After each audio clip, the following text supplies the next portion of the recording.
इस वीडियो में हम सेंसस का कंप्लीट ओवरव्यू देखने वाले हैं।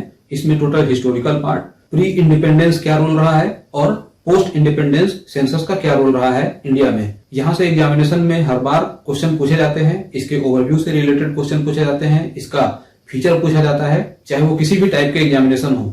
तो ये जो बेसिकली जो वीडियो होगा वो 2 पार्ट में होगा। इस पार्ट में मैं प्री इंडिपेंडेंस जो भी सेंसस के सिनारियो रहे हैं, हिस्टोरिकल पार्ट, उसके कुछ कॉन्सेप्ट वो मैं डिस्कस करूंगा और इसके अगले वाले पार्ट में पोस्ट इंडिपेंडेंस में लेकर आऊंगा। यहाँ पर आप देख रहे हैं, इसको मैंने ये जो इंडेक्सिंग है, इस इंडेक्स को मैंने यहाँ पर लगाया हुआ है। इसके अगले वाले वीडियो में भी मैं इस इंडेक्स को लगाऊंगा। फिलहाल इस वाले जो पार्ट 1 होगा, इसमें इस पार्ट 1 में इंट्रोडक्शन, इसका हिस्टोरिकल की पॉइंट डिस्कशन करेंगे, एंशिएंट एरा हो जाएगा और प्री इंडिपेंडेंस एरा। तो यहां तक इस वीडियो में मैं कवर करूंगा इस वाले जो करंट लेक्चर है इसमें, और इसके आगे के जो लेक्चर होंगे ये सभी इसमें कवर होगा। Post independence, year wise summary of censuses, essential features of modern census and nodal office and legal acts. तो ये इतने इस पूरे वीडियो में 2 पार्ट में कवर होंगे। आपको मैं बता दूं कि जो सेंसस है उसको 2 पार्ट में ऑफिशियली डिवाइड किया जाता है। एक तो प्री इंडिपेंडेंस एरा और दूसरा पोस्ट इंडिपेंडेंस एरा। लेकिन कॉन्सेप्ट को थोड़ा सा और इजी करने के लिए मैंने इसमें एंशिएंट एरा को भी कंबाइन किया हुआ है। हालांकि आप यहाँ पर देखेंगे total first, second and third, but officially यही 2 होता है। इसमें थोड़ा और कॉन्सेप्ट को समझने के लिए एंशिएंट एरा इसका नाम दे दिया गया है, जो मैंने अपनी तरफ से एंशिएंट एरा लिखा है। हालांकि एंशिएंट एरा में भी बहुत सारे ऐसे काम हुए थे जो कि हम इसमें कुछ इसके पॉइंट्स डिस्कशन करेंगे और देखेंगे। चलिए स्टार्ट करते हैं।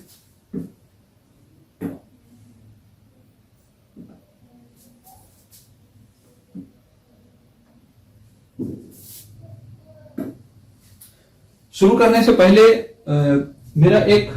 मैंने एक स्लाइड लगाया हुआ है जिसमें एक क्वेश्चन है। सेंसस से रिलेटेड बहुत सारे क्वेश्चंस आते रहते हैं और आपके माइंड में भी ये चलते रहते हैं, कैसे तैयारी करें, कैसे इसको प्रिपेयर करें और कहां से शुरू करें। ये क्विज है। With reference to the census of India consider the following statements. आपको अगर इसका आंसर मालूम है कमेंट बॉक्स में आप कमेंट करके दे दीजिए, अदरवाइज इसके आंसर को जानने के लिए पूरे वीडियोस को देखिए। इसमें ये जो पॉइंट है ये कहीं ना कहीं डिस्कशन किए हुए हैं।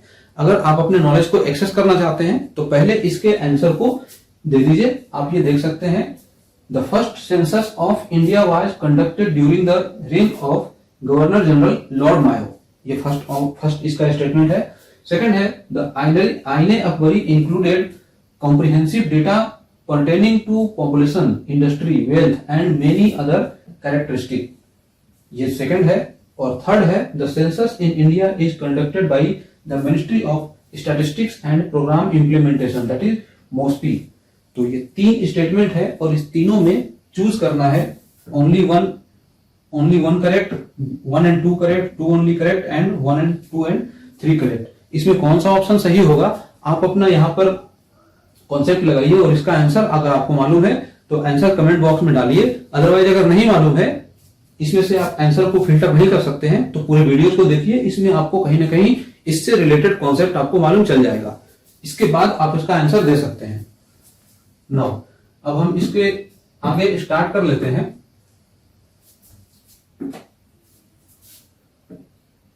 इंट्रोडक्शन, जैसा कि मैंने पहले ही बताया कि सेंसस का एक इंट्रोडक्टरी पार्ट होगा, साथ में इसके ancient part, pre independence era और पोस्ट इंडिपेंडेंस एरा, इन सब पर डिस्कशन करेंगे और साथ साथ में इसका एसेंशियल फीचर जो होते हैं वो भी देखेंगे और नोडल एजेंसी के भी बारे में बात करेंगे। ये वीडियो हमारा फर्स्ट पार्ट है। इसमें सिर्फ प्री इंडिपेंडेंस एरा तक के जो भी सेंसस में इंपॉर्टेंट वर्क हुए हैं वहां से कुछ पॉइंट्स को मैंने कलेक्ट किया है जो कि एग्जाम स्पेसिफिक होगा और उसी को हम यहाँ पर डिस्कस करेंगे। यहाँ पर जो इंट्रोडक्शन देख रहे हैं, इस इंट्रोडक्शन में आपको बेसिक यही समझ में आएगा कि सेंसस होता क्या है।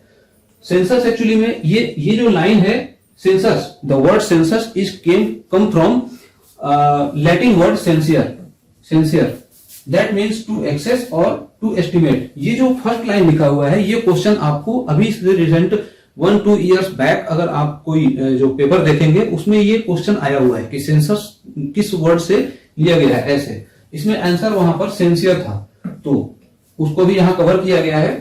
सेंसियर वर्ड से लिया गया है जो कि लैटिन वर्ड है, जिसका मतलब होता है एक्सेस, टू एक्सेस या टू एस्टिमेट, एस्टिमेट करना।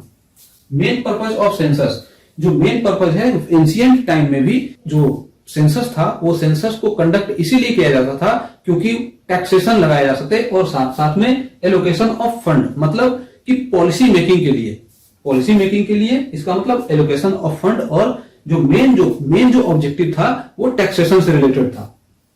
तो मेन ऑब्जेक्टिव ऑफ सेंसस ये क्या है, टैक्सेशन। ये एंशिएंट पार्ट के लिए होगा, बट अगर करंट टाइम में भी देखेंगे तो ये दोनों हो जाता है, taxation and allocation of fund. और इसको अगर हम एक वर्ड में बोले तो फॉर पॉलिसी मेकिंग। ये हो गया census is an official count. इसका अब ये ओवरव्यू हो गया, ब्यौरा, कि census is an official count of the people who live in a country at a specified particular time. किसी एक कंट्री में एक पर्टिकुलर टाइम ड्यूरेशन में जो लोग रह रहे हैं और उनकी काउंटिंग हो रही है, वो कहलाता है सेंसस। और ये कंप्लीट एनुमरेशन होता है, इसका मतलब कि टोटल इंडिविजुअल को काउंट किया जाता है। इसमें एक तरह का क्वेश्चन और आता है कि इंडिविजुअल को काउंट किया जाता है या फिर हाउस होल्ड को। तो household to household हम कवर करते हैं, but household to household हम जाते हैं बट कवर करते हैं टोटल इंडिविजुअल को। तो ये कनेक्टेड हो जाएगा इंडिविजुअल से, और इंडिविजुअल काउंट को ही यहां पर लिया जाता है क्योंकि यहां पर टोटल पॉपुलेशन की बात होती है और वही पॉपुलेशन को दो पार्ट में डिवाइड किया जाता है, एक मेल हो जाता है और दूसरा फीमेल। तो यहां पर काउंट की बात हो रही है, एक पर्टिकुलर स्पेसिफाइड पर्टिकुलर टाइम के ड्यूरेशन में जो काउंटिंग होगा वही कहलाएगा सेंसस, और ये वर्ड सेंसस से आया है। It is conducted through the process of data collection. आप सभी को मालूम है कि जो डेटा कलेक्शन होगा तभी वो काउंटिंग कहलाएगा। अब जब डेटा कलेक्शन हो गया तो उसका कंपाइलेशन भी होगा, तो सेकंड पार्ट हो जाएगा कंपाइलेशन। अब कंपाइलेशन हुआ तो कंपाइलेशन होने के बाद में उसमें बहुत सारे प्रोसेस हैं, स्क्रूटनी होगा, उसकी क्लीनिंग होगा, और वो चीजें यहां नहीं लिखा हुआ है, बस 3-4 प्रोसेस है कि पहला कलेक्शन होगा, दूसरा कंपाइलेशन होगा, देन एनालाइजिंग होगा, और उसके बाद dissemination of demographic and socio economic data. मतलब इससे ये जो एनालाइज करने के बाद जो भी आएगा इसके डिसेमिनेशन, इसको प्रेजेंटेशन के काबिल बनाया जाएगा, इसको पब्लिकेशन के तरह से रिपोर्ट को इंक्लूड किया जाएगा, इस डेटा को यूज किया जाएगा। ये हो जाएगा सेंसस का overview. Thus, the census provides a snapshot of the country's population and housing at a specified point of time. तो इसका कंट्री का एक स्नैपशॉट दिखाई देता है जिसमें हाउस होल्ड भी होते हैं, बट ये काउंट नहीं होता है, काउंटिंग सिर्फ हम इंडिविजुअल को करते हैं। इतना आपको मालूम होना चाहिए कि ये होता है। The census provides snapshot of the countries population and housing at the specified point of time. सबसे पहले ये पॉपुलेशन किसका, इंडिविजुअल का, ये क्लियर हो गया। इसके बाद थोड़ा सा इसमें कुछ और भी देख लेते हैं।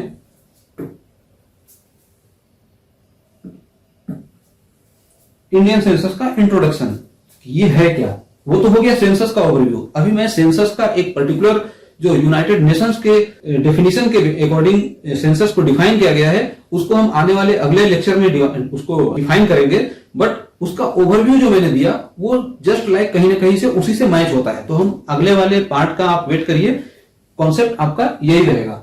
जो इंडियन सेंसस है इसका इंट्रोडक्शन क्या है। Indian census is the most reliable source of socio economic and demographic information for the last 150 years. 150 years इसलिए है क्योंकि इसमें प्री इंडिपेंडेंस एरा को भी ऐड किया गया है और पोस्ट इंडिपेंडेंस एरा को भी ऐड किया गया है। अगर आप 1872 से काउंट करेंगे 2011 तक तो ये ऑलमोस्ट 140 हो जाता है, और अभी 2021 भी ऐड कर देंगे। हालांकि अभी ये हम सेंसस का रिपोर्ट अभी जारी नहीं हुआ है, पब्लिश नहीं हुआ है, ये कुछ कोविड के वजह से इसमें पोस्टपोनमेंट देखने को मिला है, तो टोटल 150 ईयर्स हो जाते हैं। और ये जो सेंसस है ये रिलायबल सोर्स ऑफ डेटा होता है for socio economic and demographic information. ये हो गया। और इसके इन सभी जो इंडिकेटर्स हैं इस पर ये सेंसस रिपोर्ट पब्लिश करता है, इंफॉर्मेशन प्रोवाइड करता है।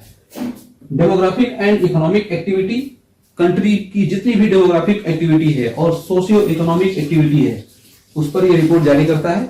सोशियो में क्या हो जाएगा, literacy level, then housing and household amenities, उसकी हाउस होल्ड के एमिनिटीज पर भी ये रिपोर्ट देता है, fertility and mortality, schedule caste and schedule tribe, ये शेड्यूल एससी एंड एसटी पर ये रिपोर्ट आता है, language, religion, disability, population, urbanisation and migration.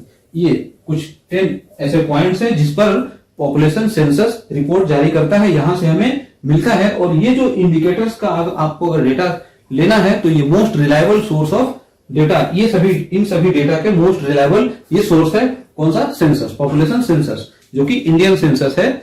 और इसकी स्टार्ट हुआ था 1872 में हुआ था। ये हमें अभी आने वाले स्लाइड में देख लेंगे।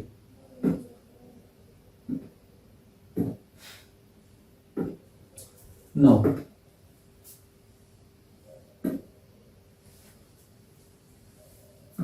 कंटिन्यू है। The Indian census has been an attractive source of data for scholars, researchers and administrators and policy makers. ये पहले वाले से ही ये अंडरस्टूड है, बस इसको यहां पर लिख करके बताया गया है कि ये जो पॉपुलेशन सेंसस है ये मोस्ट रिलायबल डेटा होता है स्कॉलर्स के लिए, रिसर्चर्स के लिए, एडमिनिस्ट्रेटर्स के लिए, पॉलिसी मेकर्स के लिए, इस तरीके से। रिसर्चर्स आर दोज, अब रिसर्चर्स का यहां पर इंट्रोडक्शन या यूं कह सकते हैं कि स्टेटमेंट लिखा गया कि रिसर्चर्स किसको कहेंगे। Researchers are those working in the field of population science, demography, economics, agriculture, statistics, anthropology, sociology and many other discipline. ये कुछ जो डिसिप्लिन लिखे हुए हैं कि कुछ एरियाज हैं जो स्टडी एरिया, उसके अलावा भी जिस फील्ड में रिसर्च देखने को मिलता है उसमें जो लोग वर्क कर रहे होते हैं रिसर्चर कहलाते हैं, सिंपल सा। तो ये हो गया। On the basis of the census data countries progress in the past decade reviewed. इस सेंसस डेटा के बेसिस पर पीछे कितना भी जो कंट्री का क्या प्रोग्रेस रहा है पिछले कई सालों से, वो हम देखते हैं। Monitoring the current ongoing schemes of the government and planning और policy making for future. Current time में किस तरीके की प्रोग्राम आने वाले हैं, किस तरीके के प्रोग्राम आ सकते हैं, मॉनिटरिंग कैसे की जा सकती है, ये हम यहां पर देख लेते हैं। और साथ में प्लानिंग एंड और पॉलिसी मेकिंग फॉर फ्यूचर, ये भी हम इसमें देखते हैं। अब the planning and conducting census in India is challenging. ये इसका मोबाइल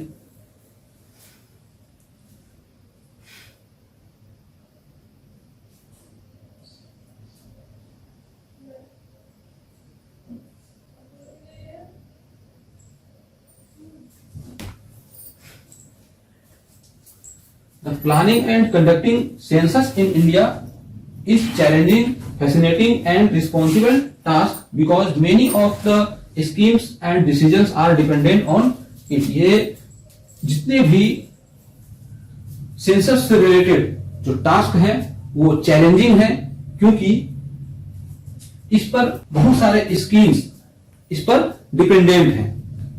ये है, इस तरीके से समझ सकते हैं। Now,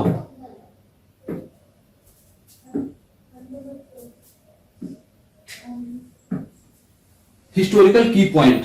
हिस्टोरिकल की पॉइंट में इस लेक्चर में हम तीन पार्ट तो हैं, तीन में से हम दो को देखेंगे। एक होगा एंशियंट पार्ट और दूसरा होगा प्री इंडिपेंडेंस एरा।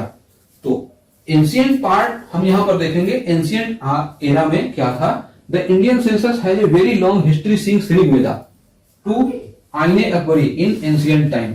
एक्चुअली में ये ऋग्वेदा तो एंशियंट टाइम में था, बट ये जो आईने अकबरी है ये मॉडर्न हिस्ट्री हो जाता है। मॉडर्न हिस्ट्री के अंदर में आईने अकबरी, तो बट इसको एंशियंट एरा में ही रखा गया है ऐसे।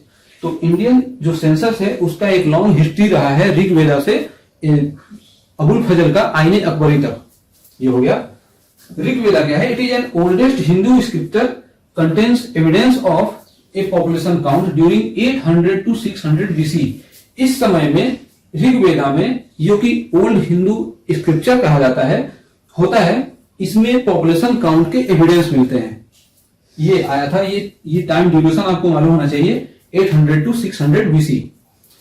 दूसरा कौटिल्य अर्थशास्त्र। कौटिल्य अर्थशास्त्र एक्चुअली अर्थशास्त्र है, इकोनॉमिक्स।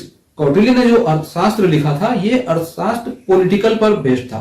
तो ये जो मतलब पॉलिटिकल साइंस पर बेस्ड था तो ये अर्थशास्त्र इकोनॉमिक्स, बट ये पॉलिटिकल साइंस पर बेस्ड था। तो ये भी एक क्वेश्चन यहां से इससे पूछा जाता है, तो आप इसको भी याद रखिए।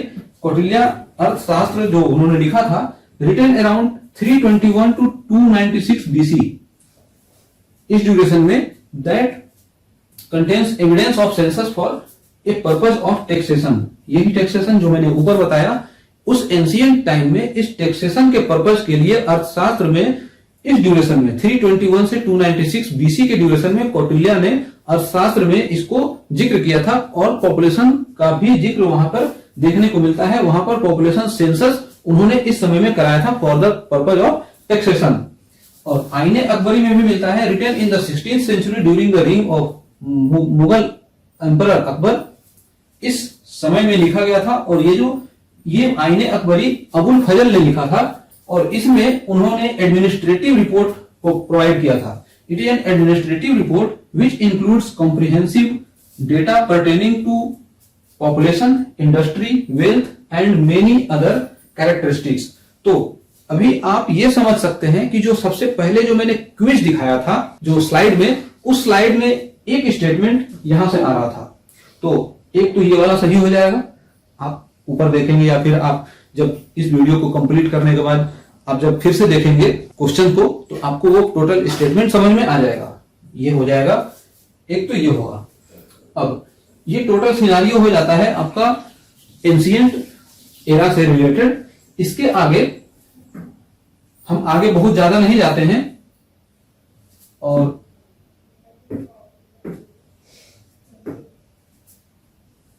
डायरेक्ट प्री इंडिपेंडेंस एरा तक हम आ जाते हैं। तो प्री इंडिपेंडेंस एरा में कहानी कुछ 1800 के आसपास शुरू होती है, जिसमें 1824 में सिटी ऑफ इलाहाबाद और 1827 में सिटी ऑफ बनारस में जेम्स प्रिंसेप करके एक स्कॉलर थे। यहां मैंने लिखा भी है, यहां पर James Prinsep conducted census in the city of Banaras. यहां पर मैंने बनारस ये अरेंज किया है, बट 1824 में सिटी ऑफ इलाहाबाद में भी इन्होंने ही काउंटिंग करवाया था। बट ये जो 1827 में जेम्स प्रिंसेप ने यहां पर बनारस सिटी में करवाया था, सिटी ऑफ बनारस में, एक्चुअली में वो सिटी था, अभी भी है, ओल्ड काशी। देन 1830 में Henry Walter conducted first complete census of an Indian census city in डाक, यहां पर है ना डाक, जो कि अभी करंट टाइम में इसका नाम ढाका है। और ढाका जो है वो ढाका बांग्लादेश में है। तो बांग्लादेश तो अभी इंडिया का पार्ट नहीं है, बट उस टाइम जब ये कंडक्ट हुआ था, ढाका इंडिया का पार्ट था, जो कि बांग्लादेश जो था वो इंडिया का पार्ट हुआ करता था। और इस 1830 में हेनरी वाल्टर ने इस सिटी में, डाक सिटी में, उस समय इस ढाका का नाम डाक हुआ करता था, DAAC, और उस डाक में 1830 में इन्होंने जो सेंसस कंडक्ट करवाया था, और जो कि ये फर्स्ट कंप्लीट सेंसस कहलाया था इंडियन सिटी का, किसी भी इंडियन सिटी का। तो इंडियन सिटी का सेंसस का जो इतिहास रहा है वो 1824 में सिटी ऑफ इलाहाबाद, देन 1827-28 में बनारस, सिटी ऑफ बनारस, और जो कंप्लीट जो ऑफिशियल कह सकते हैं वो ढाका में हुआ था डाक में। और इसको किया था हेनरी वाल्टर ने, first complete census of an Indian city, जो कि उस समय इंडिया का पार्ट हुआ करता था, बट अब बांग्लादेश में है। Henry Walter is therefore known as the father of Indian census. ये क्वेश्चन भी एग्जामिनेशन में पूछा जाता है कि फादर ऑफ इंडियन सेंसस किसे कहा जाता है। हेनरी वाल्टर को फादर ऑफ इंडियन सेंसस कहा जाता है, क्योंकि उन्होंने ही ये जो आप स्टेटमेंट देख रहे हैं, डाक, जो कि ढाका है, अभी करंट टाइम में बांग्लादेश में है, इंडिया का पार्ट हुआ करता था, वहां पर फर्स्ट इंडियन सिटी का सेंसस करवाया था हेनरी वाल्टर ने, इसीलिए फादर ऑफ इंडियन सेंसस इनको कहा जाता है। 1863 का दौर आ जाता है। Census was taken in the city of Madras.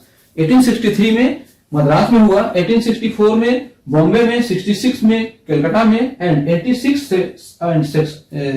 67 में census was conducted in the most of the part of the country.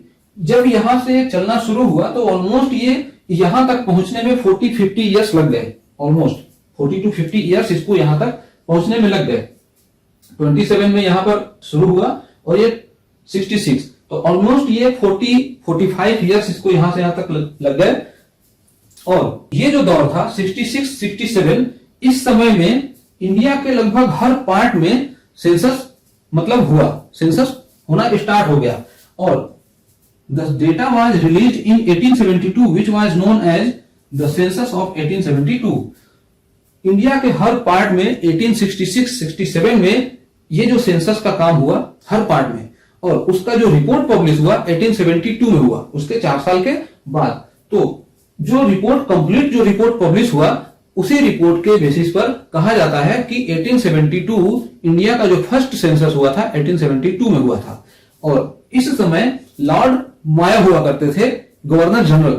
तो इसके यहां पर इसका आंसर आप क्विज को ध्यान में रखिए कि क्विज में ये लॉर्ड मायो से रिलेटेड क्वेश्चन था, तो फर्स्ट भी हो जाता है और सेकंड भी हो जाता है। नाउ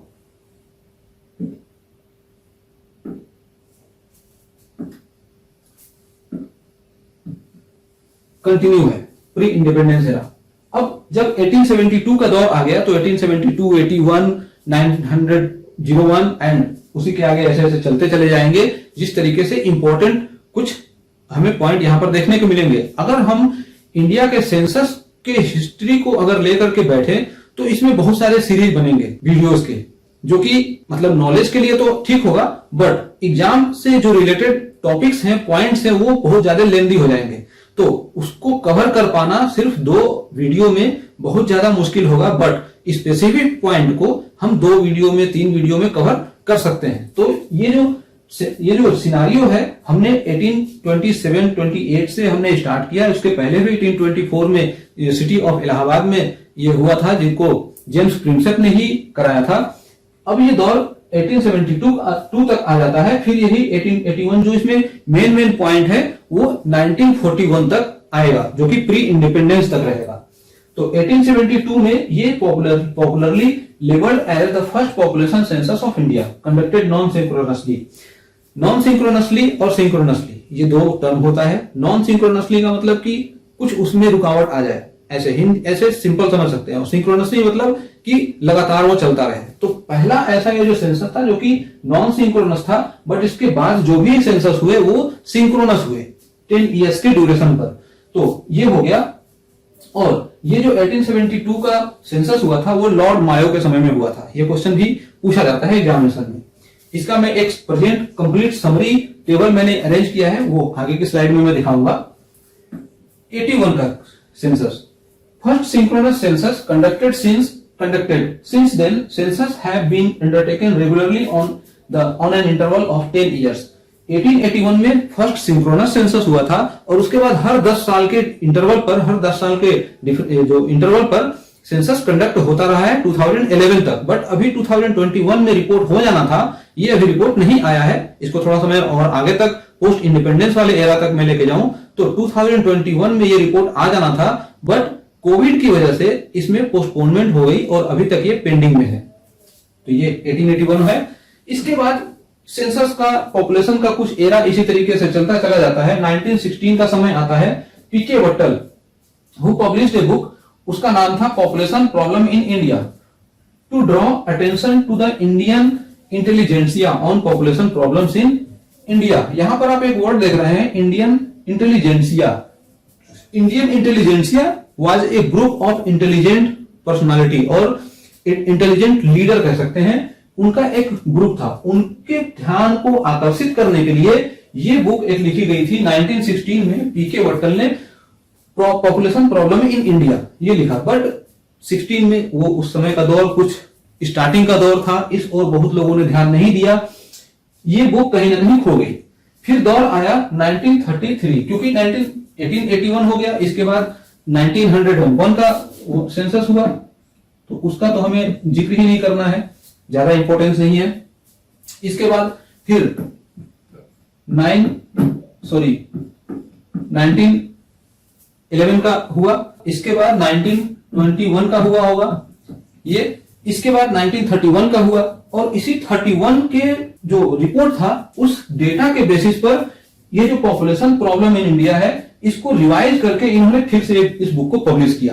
तो इस बार क्या हुआ कि लोगों का अटेंशन पहले से ही इस पर आना शुरू हो गया था, और तभी इसी बीच इसका एक रिवाइज जो बुक है उस बुक को इन्होंने पब्लिश किया, और उस समय ये बहुत ज्यादा इंपॉर्टेंट रोल प्ले किया, पॉपुलेशन प्रॉब्लम इन इंडिया, जो कि 1933 में दोबारा रिवाइज होकर के आई। Incorporating the results of the census 1931 revised edition of the book population problem in India was published once again, दोबारा से ये पब्लिश किया गया 1933 में।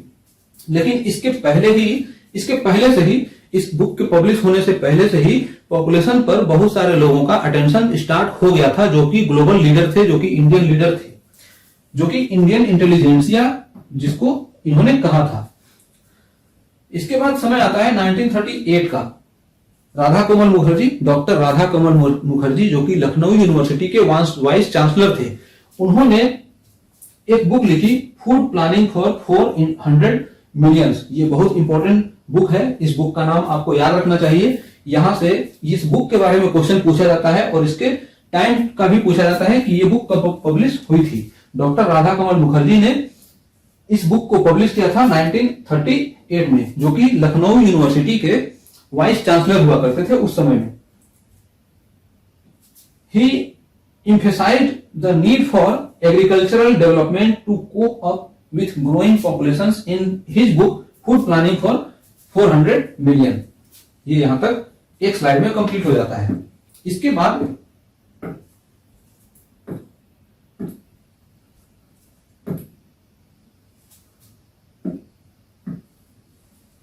कंटिन्यू चलता है प्री इंडिपेंडेंस एरा।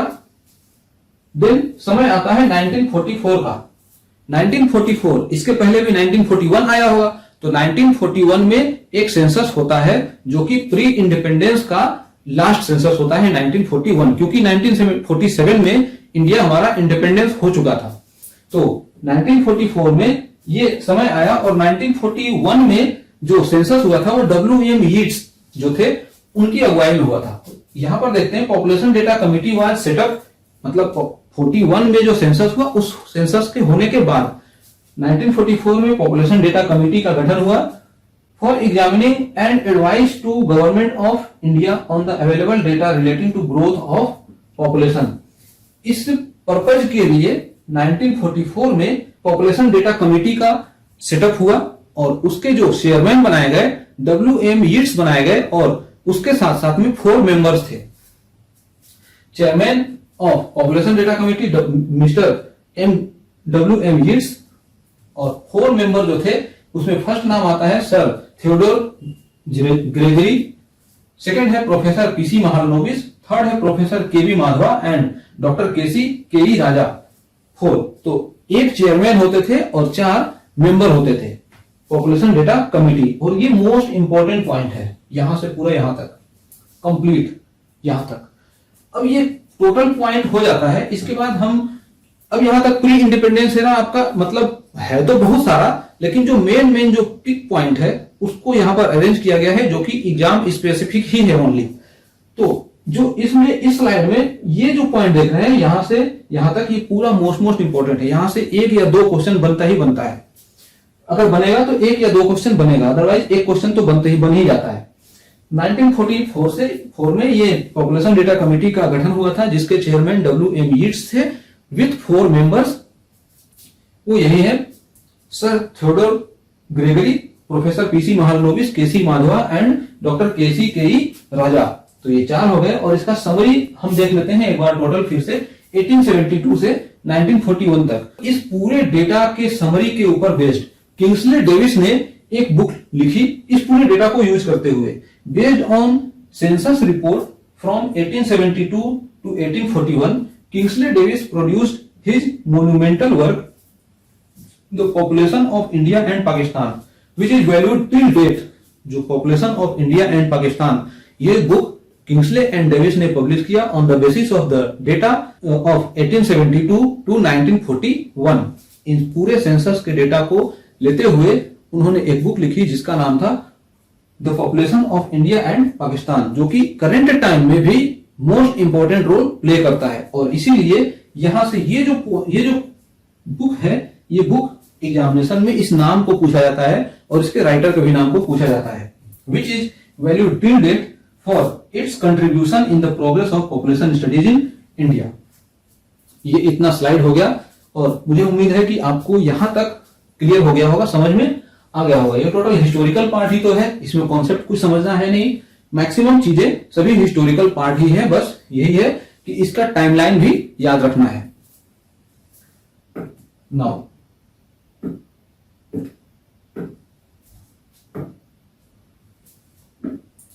अब जो आपने 1872 से 1941 तक टोटल देखा, उसमें उन सभी के जो टाइमलाइंस है उसमें कौन वायसराय थे और सेंसस कमिश्नर कौन थे, ये इस टेबल में अरेंज किया गया है। एक सिंगल टेबल में आपको समरी इसका दिखाई देगा प्री इंडिपेंडेंस एरा में। ये टोटल प्री इंडिपेंडेंस में 8 सेंसस हुए थे, टोटल 8। तो 1872, 81, 91, 1901, 1911, 1921, 31 एंड 41। इस रेफरेंस पीरियड को भी आपको याद रखना पड़ेगा। प्री इंडिपेंडेंस में तो कुछ इस तरीके से है कि ज्यादा इंपॉर्टेंट नहीं है, बट पोस्ट इंडिपेंडेंस वाले में आपको ये रेफरेंस पीरियड होना चाहिए। तो उसमें उस समय 1 मार्च होता है, चाहे वो किसी भी सेंसस में हो, 1 मार्च होता है। हम पोस्ट इंडिपेंडेंस में इसको हम देखेंगे। 1872 में इसके टोटल नंबर ऑफ क्वेश्चंस कितने थे?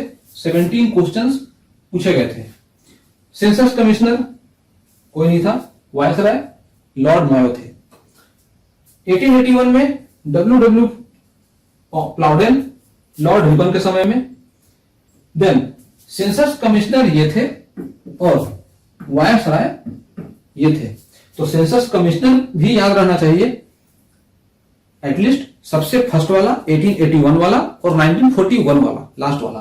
तो फर्स्ट जो थे, फर्स्ट तो नहीं मालूम है, फर्स्ट के बारे में क्वेश्चन इसमें नहीं आता है सेंसस कमिश्नर, क्योंकि ये रैंडमली हुआ था। जैसे 1824 में स्टार्ट हुआ, 27 में हुआ, 28 में हुआ, फिर 33 में हुआ। इसी तरीके से आगे बढ़ते हुए 66 का दौर हुआ, 66, 67 में हुआ, और उन्हीं डेटा को मर्ज करते हुए 1872 में जो रिपोर्ट पब्लिश हुआ उसी को कहा जाता है first population census in the history of Indian census. तो ये है। और इसके जो कमिश्नर है, सेंसस कमिश्नर, 1881 में एक ऑफिशियल बेसिस पर डब्ल्यू प्लाउडेन, देन J.A. ब्रेन, H.A. Risley and E.A. Gait, J.T. Martin, J.H. Hutton and M.W.M. Yeatts. तो आपको ये वाला इसको याद रख लीजिए और एक ये याद रख लीजिए लास्ट। इस बीच को आप छोड़ भी देंगे, कोई प्रॉब्लम नहीं है। और इसमें आते हैं वायसराय में। वायसराय में Lord Mayo, Ripon, then Lord Lansdowne, Lord Curzon, Lord Hardinge, Lord Chelmsford, Irwin and Lord Linlithgow नाम है इनका, 1941 में। इसमें आपको first, second, third and fourth ये आपको याद रखना चाहिए कि पहले वाले में मायो थे, दूसरे वाले में रिपन थे, तीसरे वाले में लॉर्ड लेंसडाउन थे और चौथे वाले में लॉर्ड कर्जन थे। अब इसको भी याद रखने का एक तरीका है, वो तरीका क्या है देखेंगे। यहां से यहां तक, तो इसमें से आप ये निकाल लीजिए M, इससे RI निकाल लीजिए, इससे DO निकाल लीजिए और यहां से C निकाल लीजिए। क्या बन जाएगा? अगर इसको ऐसे कहेंगे, मेरी डॉग कहेंगे, मेरी डॉग,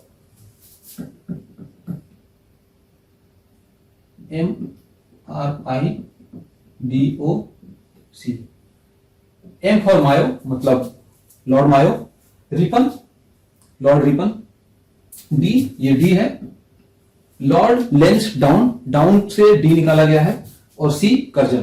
तो इस तरीके से याद रखेंगे, आपको ऊपर के ये जो अरेंजमेंट है ये याद हो जाएंगे। हालांकि एग्जामिनेशन में इस दो के बारे में ही क्वेश्चन ज्यादातर करके आता है, ये भी मैंने बता दिया। और इसके आगे है, हाँ, तो ये यहीं तक खत्म हो जाता है। इस पूरे जो स्लाइड है इसको मैंने इन रेफरेंस से बनाया था, और ये रेफरेंस आपको मैं डिस्क्रिप्शन में भी डाल दूंगा सेंसस ऑफ इंडिया के वेबसाइट से, और भी जो ऑथेंटिक वेबसाइट होते हैं वहां से मैंने इन सभी पॉइंट्स को लिया था और इसको अरेंज किया था, आपके सामने मैंने प्रेजेंट किया। तो मुझे उम्मीद है कि आपको ये